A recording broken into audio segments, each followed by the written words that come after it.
A homeowners association, blinded by ambition, believed they'd struck gold by carving out a new suburban paradise of nearly 100 dream homes. But oh, how wrong they were. The true guardian of that land was watching, waiting, and they were about to walk right into her carefully laid trap. Can you imagine the horror of waking up one morning, peering out your window, only to discover the very soil your ancestors toiled upon, cherished for generations, now choked with brand new houses?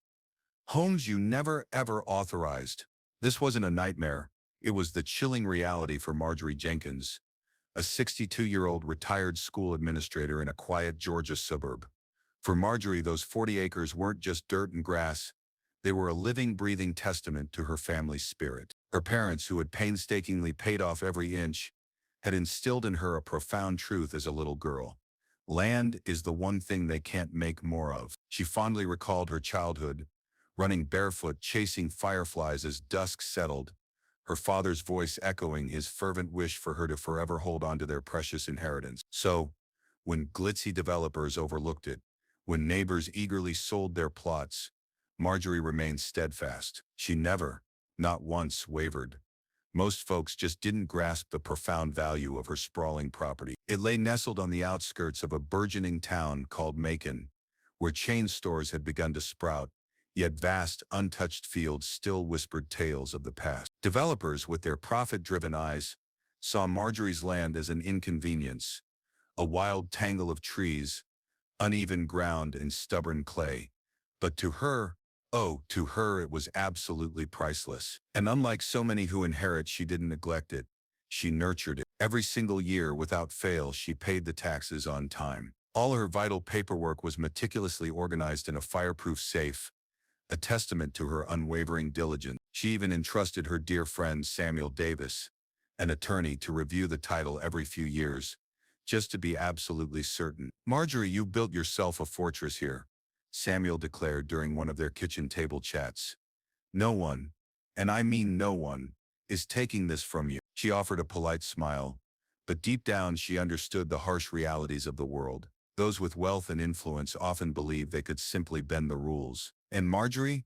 She wasn't about to give them even an inch of an opening. That's why the sight one summer afternoon, driving down a secluded back road near her property, struck her with such a gut-wrenching shock. A monstrous bulldozer was tearing into the very earth she held sacred. At first she rationalized it as routine county work, perhaps utilities, maybe road repairs. But a week later, returning to the site, her breath caught in her throat. Neatly arranged survey stakes pierced the ground, and construction crews were already pouring concrete. Marjorie slammed on her brakes, pulling her car over, and frantically waved down a worker in a bright neon vest. "Excuse me," she demanded, her voice trembling. "What on earth is happening here?" The man, barely glancing up, replied with a dismissive wave. "New subdivision, ma'am. Oakwood Meadows, 90-something homes going up. Gonna be beautiful." Her heart plummeted to her stomach. 90 homes on her land? It had to be a colossal mistake. Surely someone had double-checked the records, hadn't they? Surely no professional developer would simply assume land was free for the taking. But as the agonizing weeks bled into months, houses began to rise. Skeletal wood frames first, then rooftops, then siding. She drove by every few days, a silent, heartbroken witness, watching strangers lay claim to what she had fiercely guarded her entire existence. When she confided in her church friends, some just couldn't believe it. "They can't just build without asking," one woman exclaimed. But Marjorie, with quiet resolve, produced her yellowed folder, a treasure trove of documents, deeds, tax receipts, maps, dating all the way back to the 1950s. "They didn't ask," she stated softly, her voice barely a whisper. "And they certainly didn't check." What Marjorie couldn't fathom yet was the shocking truth. The Oakwood Meadows Homeowners Association, in cahoots with a regional builder, had simply assumed her acreage was unused. A decades-old clerical error had left her parcel vaguely described in county record. The HOA, ever so eager, had swooped in, snapped up adjacent lots, and brazenly extended their reach, utterly blind to the fact that nearly 40 acres were still under private ownership. To them it was a blank canvas, a golden opportunity. To her it was an irreplaceable legacy. As the first homes vanished from the market, for sale signs disappearing almost overnight, Families joyfully moved into their gleaming new builds, unpacking moving trucks and hanging curtains. Kids on bikes raced down freshly paved cul-de-sacs, their laughter echoing. Clayton Miller, the HOA president, proudly bragged to local newspapers about birthing a thriving modern neighborhood. But beneath Clayton's beaming press quotes and triumphant ribbon-cutting photos, a tempest was quietly brewing, because the one person they utterly failed to consider was the woman sitting serenely in her modest ranch house, just a mile away. The woman who had been filing tax payments like clockwork for 4 decades. Marjorie wasn't consumed by the kind of explosive rage one might expect. No, her fury was far more precise, more calculated. Each evening, she meticulously spread her documents across her dining room table, circling dates, drafting letters alongside Samuel. She didn't scream, she didn't march in protest. She knew a truth the HOA didn't. Once the courts saw her records, there would be no ambiguity. Those houses weren't theirs, they were sitting squarely on her property. And in her heart, the question wasn't if she would win, but how astronomically high the cost of that victory would be. Yet, as Marjorie meticulously prepared her quiet storm, the HOA reveled in their celebratory bubble, convinced they had just constructed the crown jewel of the entire county. Marjorie Jenkins had a simple creed. She didn't play catch-up. This habit had been her bedrock throughout 3 decades as a school administrator, where anticipating and averting crises wasn't just a choice, it was survival. And when it came to her cherished land, she applied the same unwavering principle. Long before any monstrous bulldozers dared to roll in, she had already established her biannual ritual, a drive into downtown Macon to personally review property tax records. The clerks, familiar with her diligent visits, knew her by name. "Miss Jenkins," one clerk once playfully teased, "you're one of the few who still comes in person." Marjorie simply smiled. "That's because I don't like surprises," she replied. Her philosophy was elegantly straightforward. If you diligently protect what's yours, you'll never have to beg to reclaim it. While many of her neighbors had tragically lost acres to foreclosures or murky sales over the years, Marjorie stood unyielding. Her parents' voices, those precious echoes of wisdom, were always in her ear. Every spring, she would walk the entire perimeter of her land, sometimes accompanied by her cousin David, who lived nearby. They'd share a thermos of sweet tea, stroll past the majestic pine trees, and carefully inspect if any fences needed repair. "Still yours, Marge," David would affirm, tapping one of the ancient iron markers embedded near a corner. "Ain't nobody taking this from the Jenkins family." But Marjorie, ever astute, knew better than to rely solely on words. She craved tangible evidence, paperwork, signatures, date. That's precisely why, a full 3 years before the HOA's disastrous project even began, she sat down with attorney Samuel Davis in his Spring Street office. "I keep hearing whispers about survey disputes,"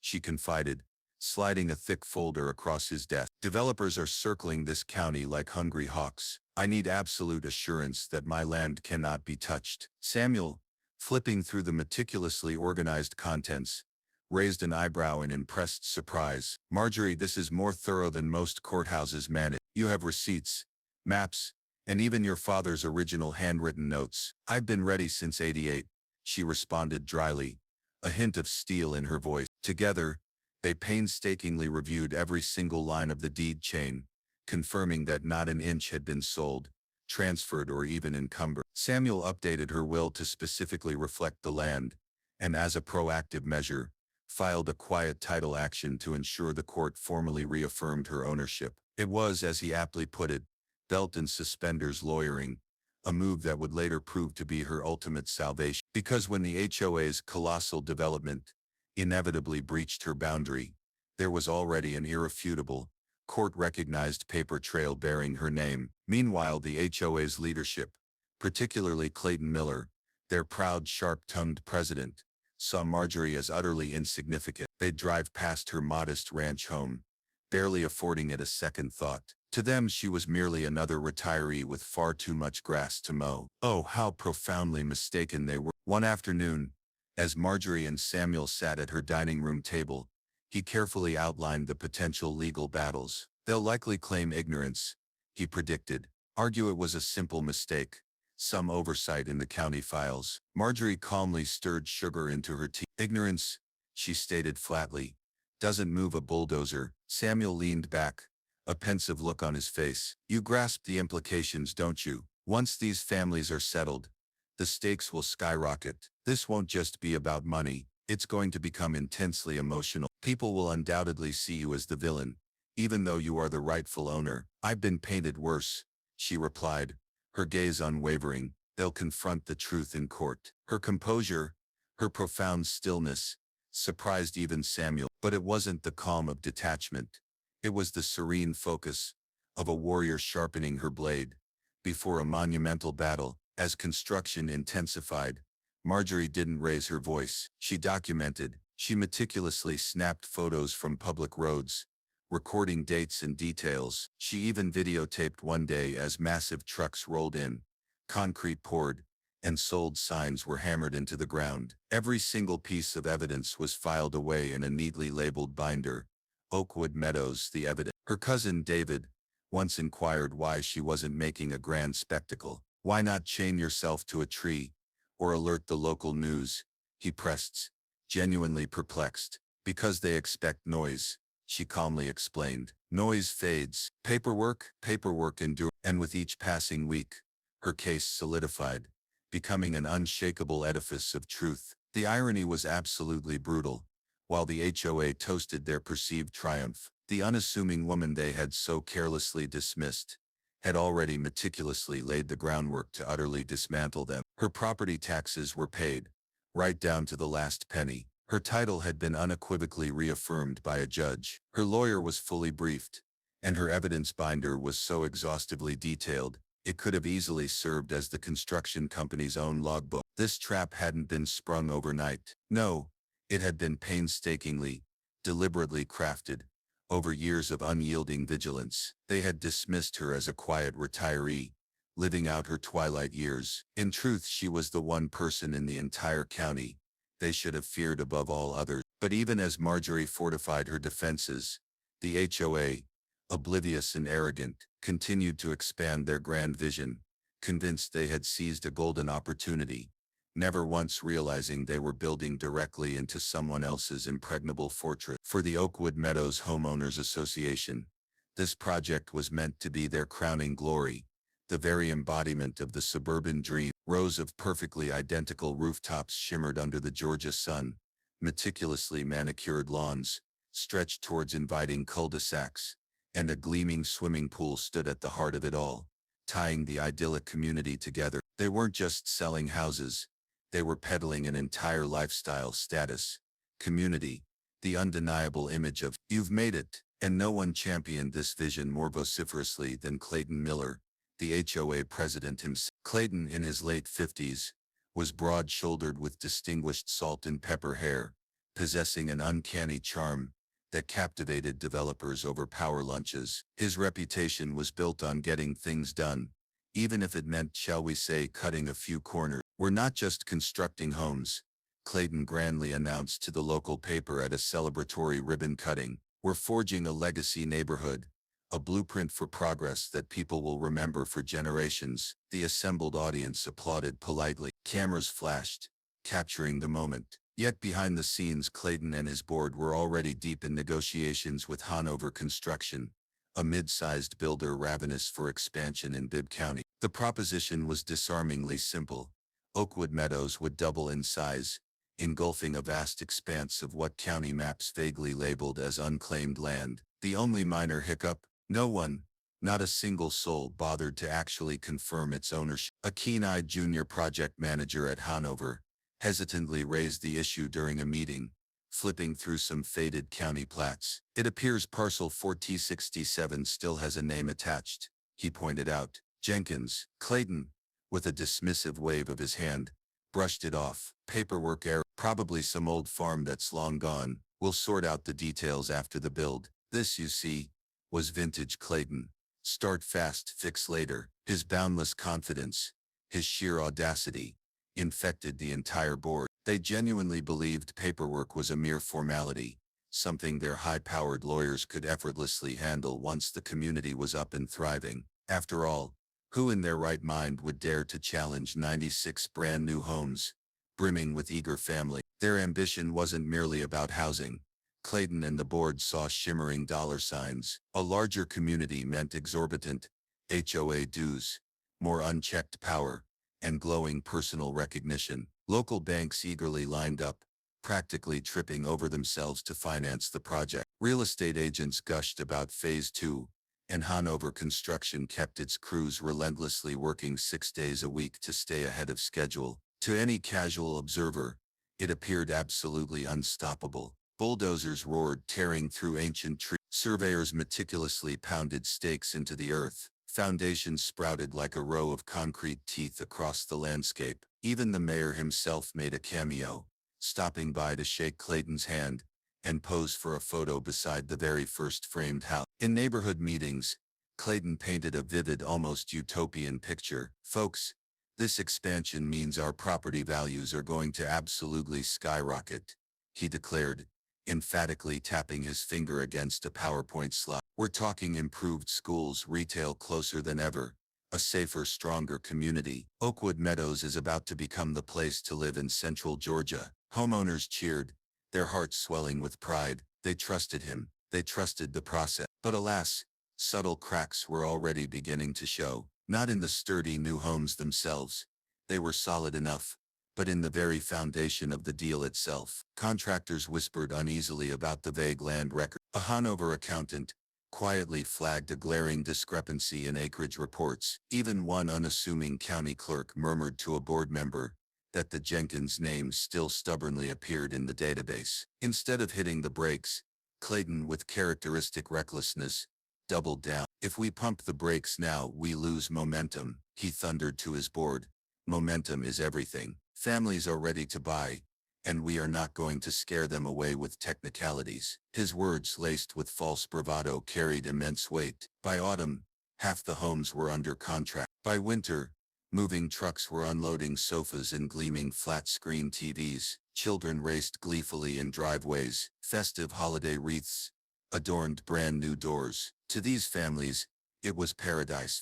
But ambition, you see, often blinds, and in this instance, it utterly blinded everyone within the HOA boardroom. They were convinced they were too enormous to ever fail. They genuinely believed that if any ownership issues ever dared to surface, they could simply settle cheaply.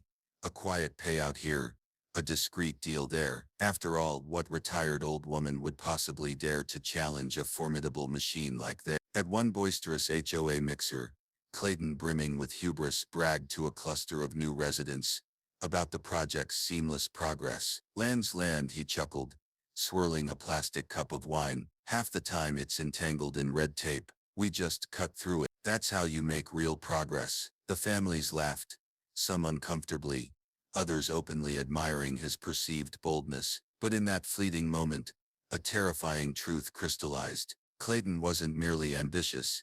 He was profoundly reckless. Because while he raised his glass and celebrated their explosive growth, he remained utterly oblivious that just a mile away, Marjorie Jenkins sat with her binder of irrefutable evidence, silently watching every single one of their moves. To Clayton, she was an invisible phantom. To her, he was meticulously writing the opening chapter of his own spectacular downfall. And Clayton's blind ambition wasn't just going to cost him. It was about to drag 96 unsuspecting families into a nightmare they never ever saw coming. By the time the first homes in Oakwood Meadows were only halfway complete, Marjorie Jenkins had ceased driving past with mere casual curiosity. No, now she drove with her phone clutched firmly in hand, filming, documenting, narrating every single step like a dedicated teacher, giving an urgent lesson. "Lot 12, framing completed. Lot 14, roof installed," she whispered into the microphone, her voice a low, resolute murmur. This wasn't for nostalgic sentimentality. It was for irrefutable evidence. Yet her initial shock, her utter disbelief, had never truly faded. Standing in her kitchen one quiet afternoon, she confessed to her cousin David, "I still can't believe they just plowed right over my land as if I were utterly invisible." David shook his head, his brow furrowed. "They truly believe money makes them bulletproof, don't they? But you, Marge, you have the law on your side." Don't you dare let them scare you. But scare tactics, subtle at first, quickly escalated. The initial hint arrived as a glossy flyer, tucked into her mailbox, brazenly advertising the new Oakwood Meadows expansion. Homes starting at an eye-watering 20. Marjorie stared at the flyer, her gaze tracing the all-too-familiar layout of her own land on the map. The sheer audacity of it all made her let out a short, bitter laugh, a sound devoid of humor. She showed it to her attorney, Samuel Davis, at their very next meeting. He frowned,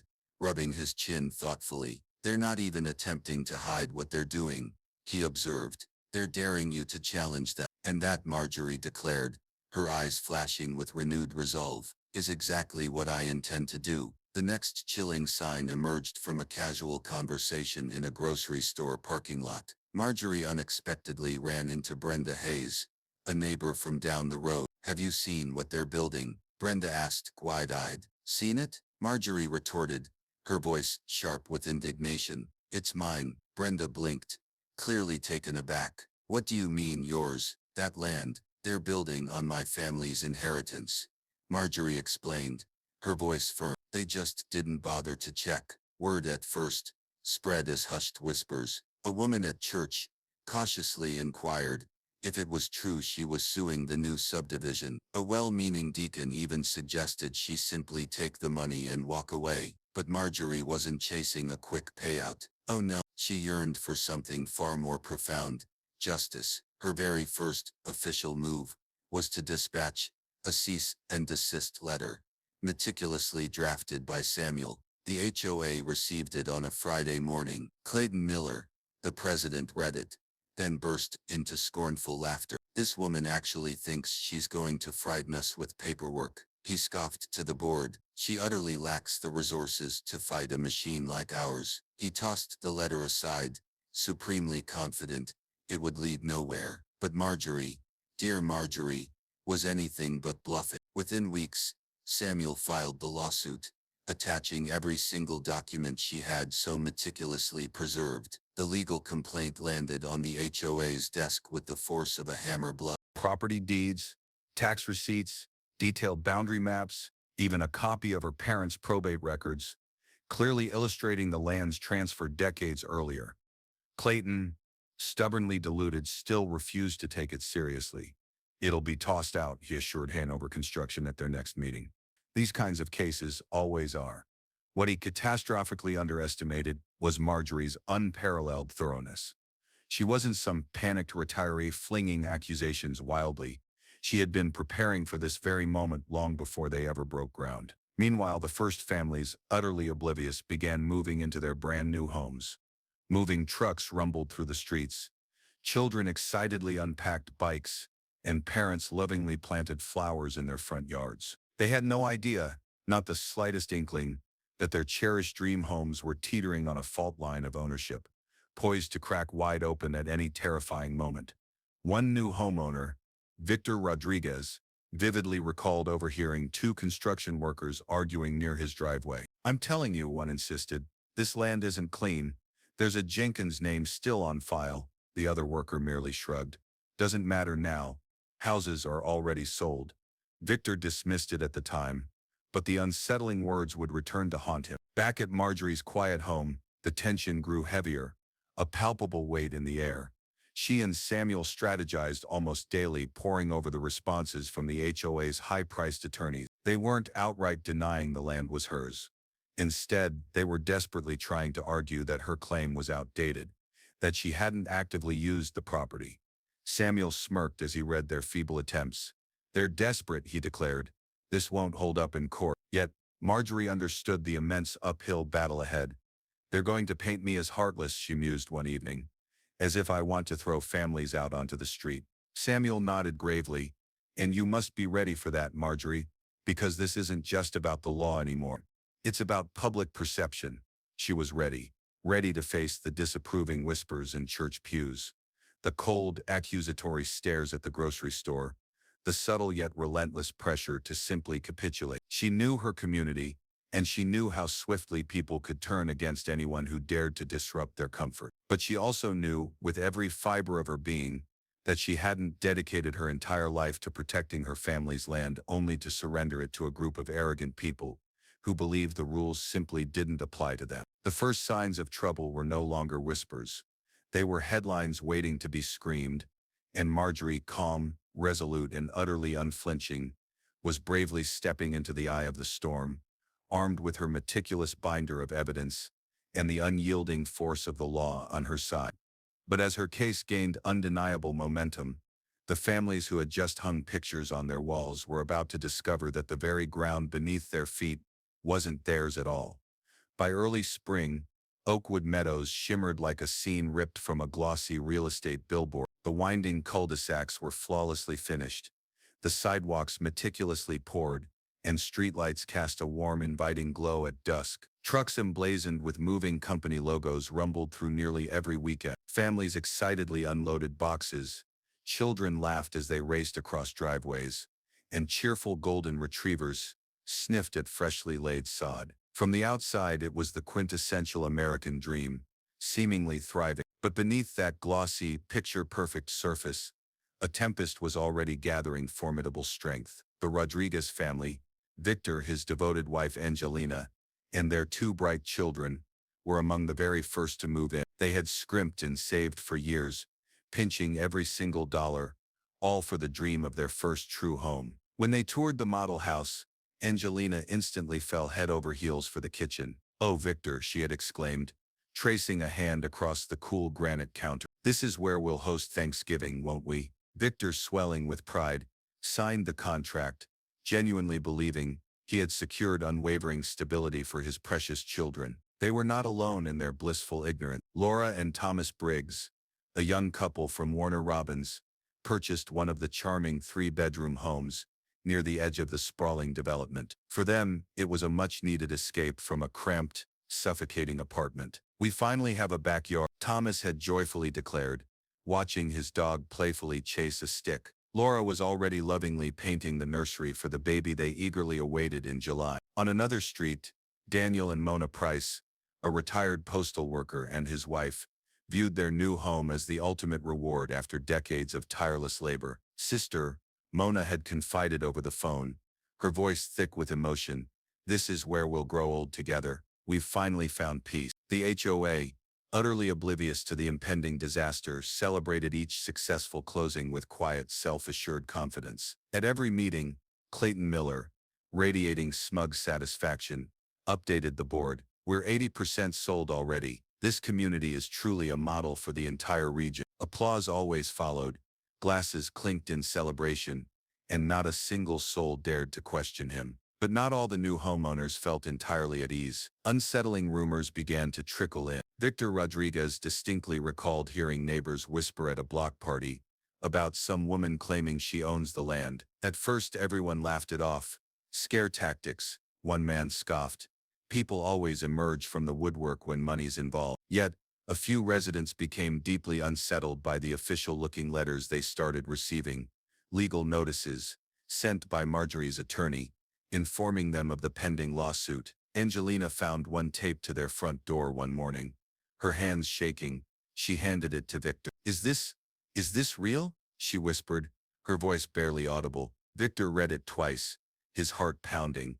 "It can't be. They wouldn't sell us a house on land they don't even own." But the cold, heavy dread in his stomach screamed otherwise. Meanwhile, Marjorie drove through the subdivision one Sunday afternoon, a silent observer. She watched children pedal their bikes down streets, eerily named after the very trees that had once flourished there. Her ancestral land was now buried beneath vinyl siding and impersonal mailboxes. She felt no triumphant joy, only a deepening steel-hard resolve. She didn't harbor hatred for these families. No, she pitied them. They were merely innocent victims of someone else's colossal arrogance, but they were not, and could never be, her responsibility. The HOA and Hanover Construction, they had forged this terrible mess. Simultaneously, tension flared at homeowners' gatherings. Clayton Miller, standing confidently at the head of the clubhouse one evening, addressed the worried resident. "I want to put your minds completely at ease,"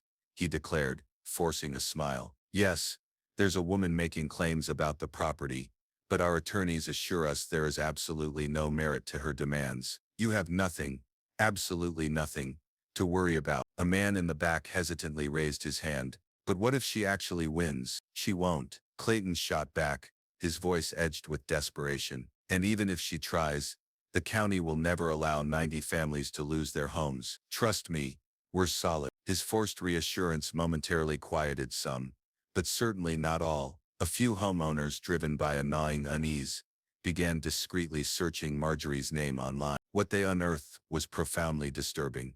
Decades of impeccable tax records, her parents' official probate filings, even yellowed old news clippings, featuring her family proudly pictured on the land. The horrifying realization slowly, inexorably, dawned. This wasn't some random woman stirring up drama. This was the rightful, undisputed owner. Angelina Rodriguez sat at her kitchen table late one night, whispering to Victor, "What if everything we've worked for, everything we sacrificed, just disappear? What if we're squatting here and don't even realize it?" Victor clenched his jaw, his knuckles white. "I'll fight, Angelina, before I ever let that happen. But if this is truly real, then we bought into a monumental lie." By summer, Oakwood Meadows appeared vibrantly alive on the surface. Children chasing sprinklers, mail carriers making their daily rounds, the cheerful hum of lawnmowers on weekends. But beneath that veneer of idyllic cheer, a pervasive anxiety festered. Homeowners carried quiet, gnawing doubts, wondering if the very ground beneath their feet truly belonged to them at all. For Marjorie, every single sold sign she passed only confirmed the undeniable strength of her case. The more homes they built, the more astronomically expensive their egregious mistake became, and she possessed every receipt, every document, every map needed to prove it. But while families unpacked their precious boxes, and Clayton desperately tried to smooth over mounting concerns, the lawsuit was gaining an unstoppable speed, and soon, none of them would be able to pretend the land was truly there. The very instant the first homeowner received a chilling legal notice, the Oakwood Meadows HOA was forced to confront the terrifying truth. Marjorie Jenkins wasn't just bluffing.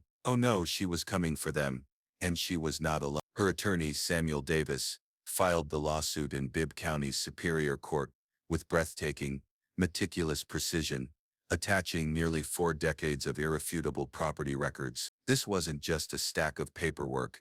It was a compelling timeline of unwavering stewardship that no judge could possibly ignore. Marjorie herself never delivered the news with dramatic fireworks. She didn't storm the HOA office or brazenly plaster signs across her yard. Instead, she moved with quiet, deliberate grace, as though she had been rehearsing this profound confrontation for years. And in so many ways, she had. One evening at her dining table, she and Samuel reviewed the initial responses from the HOA's legal team. The thick packet of documents lay between them, brimming with dense legal jargon and dismissals of her undeniable claim. "They're desperately clinging to technicalities," Samuel observed, flipping through the pages. "They're attempting to argue you abandoned the land. That's their entire strategy." Marjorie raised a skeptical eyebrow.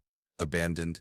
I paid those taxes every single year while they were busy throwing parties." She was absolutely right, of course. Samuel, pulling out her formidable stack of receipts, offered a small knowing smile. "This, right here, will utterly shred their argument." Word of the lawsuit, like wildfire, spread rapidly among the homeowners. At first, many dismissed it as an exaggerated rumor, a baseless fabrication. But then, a few residents began receiving chilling letters addressed simply to occupant, starkly warning that their precious homes might be subject to future legal action. Panic, cold and insidious, began to bubble just beneath the surface. Angelina Rodriguez, trembling with fear, called Marjorie one afternoon after painstakingly finding her number online. "Mrs. Jenkins," she pleaded, her voice cracking, "I'm not against you, but what does this mean for us? Are we going to lose our home?" Marjorie paused, her voice remarkably steady, radiating an unexpected calm. "Angelina, you should never have been put in this terrible position. I truly don't want to hurt families, but I absolutely cannot allow the HOA to steal from me. This fight isn't with you, it's with them." Angelina exhaled a shaky breath. "I believe you," she whispered.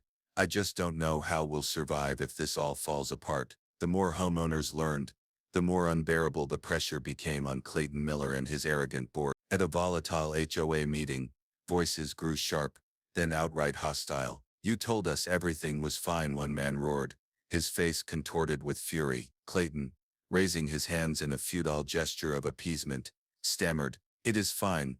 This is just one woman trying to extort us. She has the deeds." Another resident shrieked back, "I looked them up myself." The room erupted into a cacophony of angry shouts, and for the very first time, Clayton's confident veneer shattered. Behind the closed doors, Hanover Construction grew increasingly agitated. Their legal counsel sternly warned Clayton that if Marjorie's claim held, every single home they had built could be ensnared in endless court battles. Investors began to discreetly pull back. Realtors grew eerily quiet. The once golden project was slowly, inexorably beginning to rot from the inside out. Marjorie, meanwhile, felt a deep, unwavering calm, a quiet determination. For decades, people had consistently underestimated her because she kept to herself, because she wasn't loud or flashy, but she understood a profound truth about power.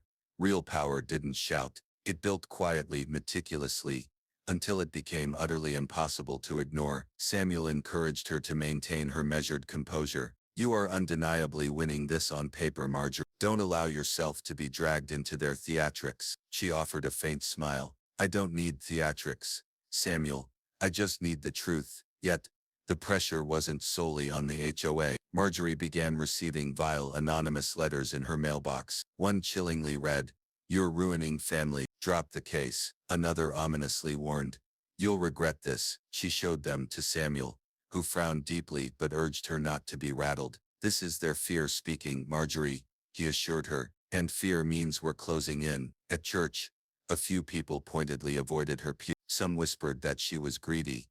Others cruelly branded her heartless. She prayed quietly, her head held high, her dignity unshaken. If only they knew the whole, heartbreaking story, she thought. What anchored her, what kept her steady amidst the storm, was the vivid memory of her parents' profound sacrifices, the countless grueling hours her father toiled at the mill, the ingenious ways her mother stretched every penny, just to keep the land taxes paid. To allow all of that to be simply erased by sheer arrogance, that was utterly unthinkable. The lawsuit wasn't just about her.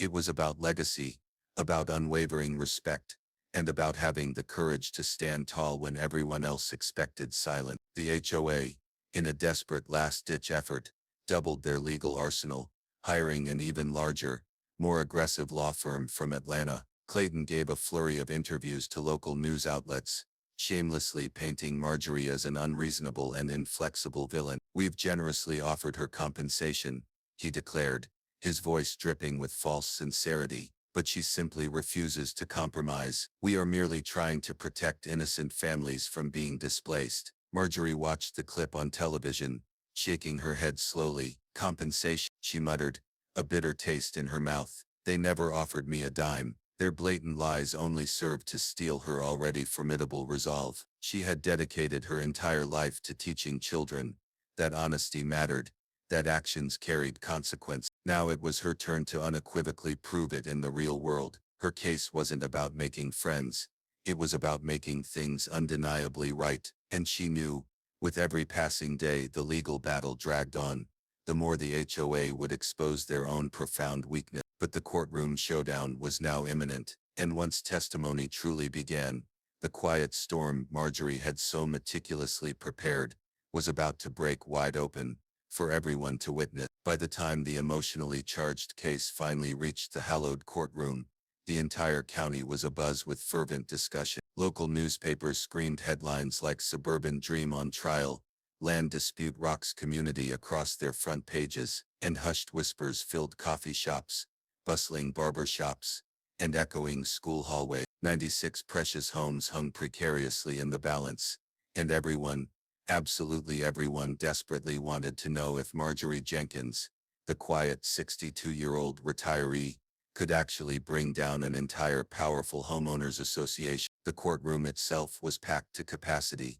people spilling into the hallways, families from Oakwood Meadows huddled on wooden benches, some clutching folders of mortgage paperwork, as if those flimsy documents could magically shield them from the devastating outcome. Realtors, bankers, Even high-ranking county officials filled the aisles, all with nervous, anxious eyes fixed on the front. And at the very heart of it all sat Marjorie. She wore a simple, elegant navy dress, her meticulously organized documents stacked neatly in a manila folder on the table beside Samuel Davis. Her face was a mask of serene calm, though inside, her heart pounded a fierce, defiant rhythm. She glanced across the aisle at Clayton Miller, who, pale and visibly shaken, leaned back in his chair, whispering frantically to his team of attorneys in their impeccably tailored suits. His lingering smirk, however, betrayed his stubborn belief that he could still somehow manipulate this situation to his advantage. Judge Eleanor Vance, her expression unreadable, rapped her gavel with a sharp, decisive crack. This court will now hear arguments in Jenkins versus Oakwood Meadows HOA and Hanover Construction. The air in the room thickened, heavy with palpable tension. Samuel began his opening statement with remarkable clarity, his voice steady and resolute. Your Honor, my client, Miss Jenkins, has maintained continuous, irrefutably documented ownership of this land for over 40 years. She has diligently paid taxes, upheld her duties, and fiercely protected her rights. Yet the defendants, without her consent, without even the most basic verification of ownership, brazenly constructed an entire subdivision on her private property. This is not mere speculation, Your Honor. This is quite simply theft. The powerful words hung heavy, echoing in the hushed room. Homeowners shifted uncomfortably, some whispering frantic prayers under their breath. When Clayton's lead attorney rose, the entire tone of the argument shifted dramatically. Your Honor, he began, his voice oozing with feigned concern. While we certainly respect Miss Jenkins' claims, this land has been significantly improved. 96 families now reside there. To grant her full control would inflict irreparable harm upon innocent homeowners. She is, quite frankly, seeking an enormous windfall at the direct expense of hardworking families. Marjorie's jaw tightened, but Samuel whispered, "Let him talk. The more he leans on sympathy, the weaker his legal footing becomes." Witnesses were called, one after another. County clerks unequivocally confirmed Marjorie's taxes were paid in full, every single year. Surveyors testified, under oath, that the subdivision had indeed encroached directly into her parcel. Samuel presented a compelling narrative. Photos, maps, and certified deeds, meticulously arranged like irrefutable puzzle pieces, each fitting perfectly into the undeniable story of ownership. When Marjorie herself finally took the stand, a profound silence fell over the entire room. She spoke with quiet conviction, her voice devoid of anger, brimming with dignity. My parents worked themselves to the bone to acquire that land, she stated, her gaze sweeping across the courtroom. They implored me to protect it, and I have. I didn't build those houses. I didn't invite those families there. The HOA and the builders made that choice. Now they want to brand me the villain for simply standing up for what is rightfully mine. Some homeowners shifted uneasily in their seat. For the very first time, they saw her not as a faceless, greedy adversary, but as a person, a human being who had been profoundly wronged. Clayton, on the other hand, grew increasingly agitated, his composure visibly fraying. When he was finally called to testify, his usual bravado completely evaporated. Samuel pressed him relentlessly. Mr. Miller, did you verify ownership before building on parcel 14? We relied on our partners, Clayton stammered, sweat visibly beading on his forehead. So you didn't check? Samuel pressed harder. We trusted the information available. Samuel leaned forward, his voice a low, dangerous growl. Trusted, Mr. Miller, or ignored? A collective murmur rippled through the courtroom. Clayton's face flushed a deep, incriminating red. Meanwhile, the homeowners' raw emotions were on full display. In the hallway during a recess, Angelina Rodriguez bravely approached Marjorie again. I don't know what's going to happen, she confessed, her eyes brimming with tears. But I just want you to know I understand why you're fighting. This isn't fair to you either. Marjorie gently touched her arm, a gesture of profound empathy. I don't blame you, Angelina. You were sold a dream that wasn't theirs. By the second week of testimony, the tide had undeniably turned. Momentum was clearly shifting toward Marjorie. Every expert witness reinforced her ownership. Every single document pointed directly back to her name. The HOA's arguments grew thinner by the day, more desperate, more about desperate public relations than the undeniable rule of law. Yet the pressure on the families was absolutely unbearable. Some wept quietly in the pews, the horrifying realization sinking in that their mortgages, their very futures, might collapse. Others, their faces contorted with rage, glared at Clayton as if he had personally conned them. The final day of arguments was electric, charged with unspoken anxieties. Samuel stood tall, his voice ringing through the chamber with unwavering conviction. "Your Honor, this is not merely a legal case. It is a moral imperative." The defendants believed Mrs. Jenkins would remain silent, that she would lack the resources to fight. But she fought, Your Honor, because she respected the law when they did not. They gambled with land that was not theirs, and they unequivocally lost. The truth, Your Honor, is unequivocally in these records, and the truth cannot, must not, be ignored. Clayton's attorney made one final desperate plea, painting Marjorie as a cold, inflexible woman. But the damage was already irreparable. The judge's eyes, firm and knowing, revealed her decision. She had already weighed every single fact. Marjorie sat silently, her hands folded calmly in her lap, ready for whatever verdict came next. She had fought her battle with unwavering dignity. But as the court prepared to deliver its earth-shattering ruling, the families outside those walls were bracing themselves for the shock of their lives, because someone's dream was about to be utterly, irrevocably shattered. The verdict wasn't even official yet, but the crushing weight of the lawsuit had already begun to dismantle the dreams of the Oakwood Meadows family. It started with subtle, unsettling cracks, hushed conversations in kitchens, mortgage payments suddenly feeling impossibly heavy, trust in the HOA evaporating like morning dew under a scorching sun. Victor and Angelina Rodriguez sat at their dining table night after night, the ominous letter from Marjorie's attorney still hidden in a drawer they couldn't bring themselves to discard. "What if Judge Vance rules against us?" Angelina whispered one evening,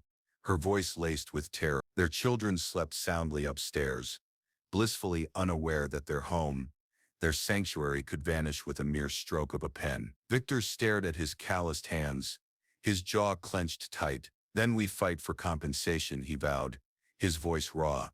"We didn't build this mess. We're victims too." The Briggs family felt the crushing burden in a different, equally devastating way. Laura, 7 months pregnant, burst into uncontrollable sobs after reading a harrowing article in the Macon Telegraph about the lawsuit. "What if we bring our baby home?" she choked out through tears. "And then they tell us we don't even own this place." Thomas held her close, but the stark fear in his eyes betrayed his comforting words. "It'll work out, babe," he whispered. "It has to." At neighborhood gatherings, the tension boiled over, transforming once celebratory HOA meetings into venomous shouting matches. Residents furiously demanded answers from Clayton Miller. "You told us everything was fine," one homeowner bellowed. Clayton, raising his palms in a desperate plea, insisted, "It is fine. This is just legal wrangling, nothing more." "Legal wrangling?" another woman shrieked, her voice cracking with despair. "My entire retirement is tied up in this house." Clayton's once unshakable confidence had completely crumbled. No longer the untouchable leader, he now stumbled over his words, sweat beading on his forehead under the harsh fluorescent lights of the clubhouse. Hanover construction representatives had entirely vanished, leaving Clayton to absorb the community's incandescent fury alone. Some families, in their desperate anguish, turned their wrath upon Marjorie, blaming her for their unfolding nightmare. One evening as she walked to her mailbox, a man in a baseball cap screamed from a passing car, "You're destroying lives, lady." The cruel words stung, but she refused to let it show. Later, sitting with Samuel, she quietly admitted, "They see me as the enemy, but the real enemy is the one who sold them false promises." Yet, others began to see her side of the story. Angelina Rodriguez, with unexpected courage, defended Marjorie at a community gathering, declaring, "She didn't trick us. Clayton did. She's protecting what's hers. And honestly, wouldn't we all do the same?" The room fell silent, but the profound divide within the community was starkly clear. Half simmered with resentment toward Marjorie, while the other half seethed with incandescent rage at Clayton. Financial devastation descended swiftly. Banks grew incredibly hesitant to approve new mortgages in the subdivision. Realtors, terrified of potential lawsuits from furious buyers, abruptly pulled their listings. Property values froze, then plummeted dramatically. Families who had stretched every dollar, every dream to move in suddenly found themselves trapped in homes they might never ever be able to sell. The suffocating stress weighed heavily on marriages and friendships alike. Thomas Briggs confided in a neighbor that he and Laura were constantly arguing. "She wants to run," he admitted, his voice hoarse with exhaustion. "I want to fight. Neither of us sleep." Daniel and Mona Price, the retired couple, felt a profound, aching betrayal. Daniel, once a calm, composed man, now seethed with impotent fury as he paced his porch. 30 years with the post office," he muttered through clenched teeth. "And this is how I retire, on land that doesn't even belong to me?" Meanwhile, Clayton, a desperate man, attempted damage control. He appeared on local TV, insisting the HOA was diligently working towards a settlement. "We're in negotiations," he falsely claimed, "and we're absolutely confident families won't lose their homes." But his words rang hollow, devoid of any genuine conviction. Behind the scenes, Hanover Construction had already begun meticulously preparing to sever all ties with the HOA, leaving Clayton to bear the crushing weight of blame alone. The emotional toll on everyone was palpable, almost unbearable. Children overheard their parents' anxious, hushed conversations and asked heartbreaking questions no parent ever wanted to answer. "Are we going to have to leave?" one little boy asked his mother as she tucked him in. She kissed his forehead and whispered, "No, sweetheart." But when she closed his door, she leaned against the hallway wall and silently, utterly wept. For Marjorie, the devastating fallout was a bitter, complex victory. She had never, not once, wished harm upon these innocent families, but she also knew, with unwavering certainty, that every single brick, every window, every vibrant flower bed had been built on what rightfully belonged to her. "They shouldn't be angry with me," she calmly told Samuel one night. "They should be angry with the ones who gambled so recklessly with their lives." Samuel nodded gravely. "And that, Marjorie, is precisely what the court will soon make crystal clear. But you must prepare yourself. No matter the ruling, people will still blame you, because blaming the truth is always easier than confronting who truly failed them." The families of Oakwood Meadows were caught in a cruel, inescapable trap they hadn't built, but they were living, unknowingly, in its terrifying jaws. And as each agonizing day ticked by, their anger, confusion, and paralyzing fear grew heavier, more suffocating. But the storm had only just begun, because the court's definitive decision was coming, and with it the moment where dreams would either utterly collapse or be rewritten forever. The day the earth-shattering verdict was finally delivered, the courthouse in Macon was so densely packed that anxious people spilled out into the crowded hallways. News crews had established their positions outside, their cameras poised to capture every raw, unfiltered reaction. For weeks, the entire community had held its breath, suspended in agonizing anticipation, and now, everything, absolutely everything, would be irrevocably decided in a single, momentous ruling. Marjorie arrived early, walking slowly but with an undeniable, quiet purpose. She wore a dignified gray suit that had belonged to her late mother, the hem meticulously pressed, a silent tribute.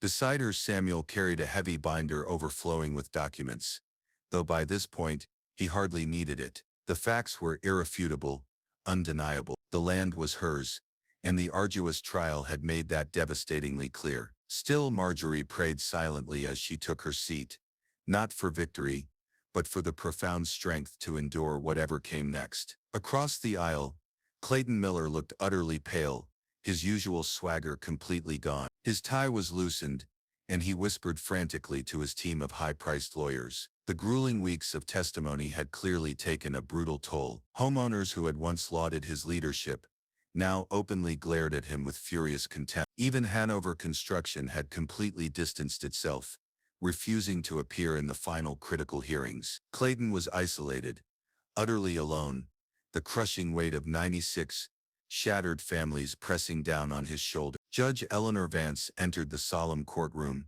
her expression inscrutable, betraying no hint of her decision. She adjusted her glasses, meticulously shuffled her papers, and then, her voice clear and resonant, began to speak. After carefully reviewing all the evidence presented, this court finds that the plaintiff, Mrs. Marjorie Jenkins, has maintained uninterrupted ownership of the disputed property for more than 40 years. Taxes have been diligently paid, deeds meticulously recorded, and title unequivocally reaffirmed. The construction of Oakwood Meadows on her land was conducted without her express consent or knowledge. A collective ripple surged through the room, gasps, hushed whispers, a muffled, heart-wrenching sob. Judge Vance continued, her voice firm and unyielding. Therefore, the court recognizes Miss Jenkins as the rightful and undisputed owner of the property on which the Oakwood Meadows subdivision was built. The words descended like a clap of thunder, shattering the fragile peace. Some homeowners openly wept,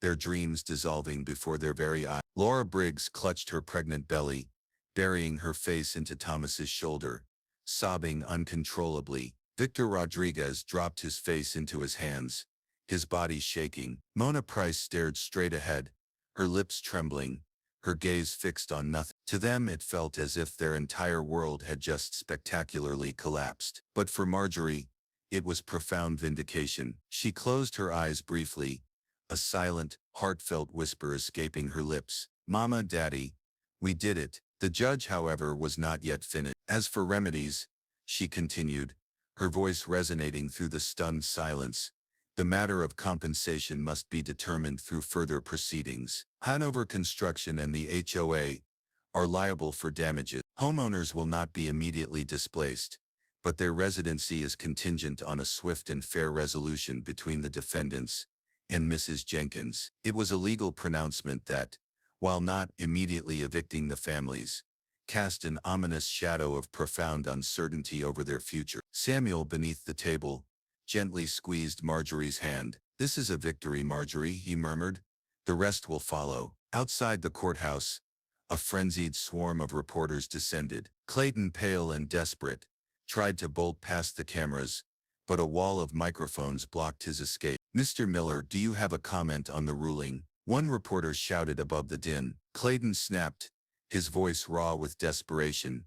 "This isn't over," before vanishing into a waiting car. When Marjorie finally stepped outside, a barrage of questions flew at her. "Miss Jenkins, how do you feel about families losing their homes? Do you plan to sell the land back? Are you open to negotiations?" She paused at the top of the courthouse steps, the warm sun bathing her face, a beacon of calm amidst the chaos. "This was never about hurting families," she stated serenely. "This was about protecting what rightfully belonged to me and my parents. Before me, the HOA gambled with lives that weren't theirs to gamble with. I did what anyone would do. I defended what is rightfully mine." Her words carried both an undeniable dignity and a profound, quiet sorrow. In the neighborhood that evening, the atmosphere was thick with despair and recrimination. Some residents directed their incandescent fury at Clayton, vociferously calling for his immediate resignation. Others, however, vented their raw anger at Marjorie, convinced she had cruelly stolen their hard-won stability. But underneath it all, a chilling truth resonated. The fault lay squarely with arrogance, with skipping vital steps, with the fatal assumption that a quiet woman like Marjorie would simply fold under pressure. Inside her modest home, Marjorie carefully placed the court's ruling into her fireproof safe. She then sat quietly at her kitchen table, sipping her tea, as if nothing truly extraordinary had just happened. Yet everything, absolutely everything, had irrevocably changed. She had bravely confronted and triumphed over a system designed to utterly overpower her. For the families, the road ahead was terrifyingly uncertain. Would the HOA negotiate a buyout? Would Hanover Construction finally pay the hefty damages? Would they even be allowed to remain in their home? None of those answers would come quickly, but one thing, one undeniable truth, was settled beyond any shadow of a doubt. The land was Marjorie's, and no one, ever again, could erase that. But even as Marjorie finally tasted the sweet, bittersweet tang of victory, a deeper, more unsettling question lingered. What would ultimately become of the 96 families, caught in the devastating wreckage of someone else's colossal mistake? In the weeks following the earth-shattering verdict, Oakwood Meadows no longer resembled the idyllic, picture-perfect neighborhood so brazenly advertised. On the surface, houses still stood tall, children still rode their bikes, and lawns were still meticulously mowed. But beneath that thin veneer of normalcy, the community was suffocating under the crushing weight of profound uncertainty. Every porch light seemed dimmer, every conversation shorter, every glance tinged with a palpable unease. For the heartbroken homeowners, the ruling left them suspended in an agonizing limbo. They weren't evicted, but they weren't secure either. Some frantically scrambled to retain their own lawyers, desperately hoping to protect what they had so heavily invested. Others held late-night, hushed kitchen table discussions, agonizing over whether to simply walk away from it all. Victor and Angelina Rodriguez valiantly tried to hold their family together, reminding each other daily that they had been tragically misled, just as profoundly as Marjorie had been wronged. Yet, the cracks were painfully visible. Their children, sensing the pervasive anxiety, asked heartbreaking questions they couldn't answer. Are we moving again? Is this still our home? Laura and Thomas Briggs fiercely debated putting their house on the market before their baby was even born. But who, in their right mind, would buy a property entangled in such a monumental lawsuit? We're utterly stuck, Thomas muttered one night, pacing the hallway like a caged animal. We're paying a mortgage on a house that might not even belong to us. Laura, utterly exhausted and terrified, leaned against the nursery doorframe, tears silently streaming down her face, and whispered, "We just wanted a future, Thomas. Why is that too much to ask?" Meanwhile, Clayton Miller, the architect of this disaster, resigned in utter disgrace. At the final tumultuous HOA meeting he presided over, residents screamed him down, demanding answers he couldn't provide. He offered nothing but a hollow, pathetic apology, before slinking out to a deafening chorus of angry, betrayed voices. His ambition, once lauded, had transformed him into the very embodiment of deceit and betrayal. Hanover Construction, in a desperate attempt to mitigate their colossal damages, quietly reached out to Samuel Davis, proposing a settlement. They offered a substantial sum to Marjorie in exchange for transferring ownership rights back to the HOA. But Marjorie, ever the strategist, didn't rush. She listened carefully, sipping her tea, as Samuel meticulously explained the offer. Then, with a firm, decisive shake of her head, she replied, "This isn't just about money, Samuel. They need to genuinely feel the weight of what they did. Every shortcut, every arrogant assumption they truly believed I wouldn't fight. Well, I did." Still, Marjorie was not devoid of compassion. She knew that families like the Rodriguezes and the Prices hadn't chosen this agonizing fight. They were merely innocent collateral damage. One Sunday afternoon, she attended a tense meeting at a local church, where some of the homeowners had gathered. The room bristled with apprehension when she walked in, but instead of defensiveness, she spoke with disarming plainness. "I don't hate you," she told them, her voice calm and clear. "I don't want to see you suffer, but this land was stolen from me. I simply couldn't let it go. What happens next will depend on negotiations, but I want you to understand, I'm not your enemy. The ones who sold you false promises, they are." Some listened, their hardened expressions softening, a glimmer of understanding in their eyes. Angelina Rodriguez even stood up, her voice trembling, and thanked her. Others, however, remained stubbornly unforgiving, their arms crossed, their faces etched with resentment. But for the very first time, many saw her as a dignified woman fiercely battling for her family's sacred legacy, not a villain cruelly tearing theirs apart. For Marjorie, victory wasn't about lavish riches or vengeful retribution. It was about profound respect, about demonstrating that ordinary people possessed the unyielding power to stand against institutions that arrogantly believed themselves untouchable. She had preserved her parents' cherished dream, not merely for herself, but as an enduring message to anyone who mistakenly believed silence equated to surrender. The lesson was crystal clear.